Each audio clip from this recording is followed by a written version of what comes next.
এত লম্বা বলবীর চির অন্যতম শির, শির নেহারি আমরিনত শির, ওই শিখর হিমাদ্রির বলবীর।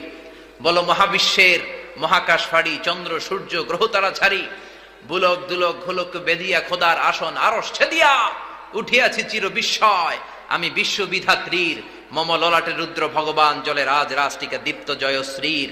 বলবীর চির উন্নতম শির, আমি চির দুর্দম দুর্বিনীত নৃশংস মহাপ্রলয়ের, আমি নটরাজ, আমি সাইক্লোন, আমি ধ্বংস, আমি মহাভয়, আমি অভিশাপ পৃথ্বীর, আমি দুর্বার, আমি ভেঙে করি সব চুরমার, আমি অনিয়ম উশৃঙ্খল, আমি দলে যাই যত বন্ধন যত নিয়ম কানুন শৃঙ্খল, আমি মানি না কোনো আইন, আমি ভরা চরি করি ভরা টুপি, আমি টর্পেডো, আমি ভীম ভাসমান মাইন, আমি চলচঞ্চল ঠমকি ছমকি, পথে যেতে যেতে চকিতে চমকি ফিং দিয়া দেই তিন দোল, আমি চপলা চপল হিন্দোল, আমি তাই করি ভাই যখন চাহে মন যা।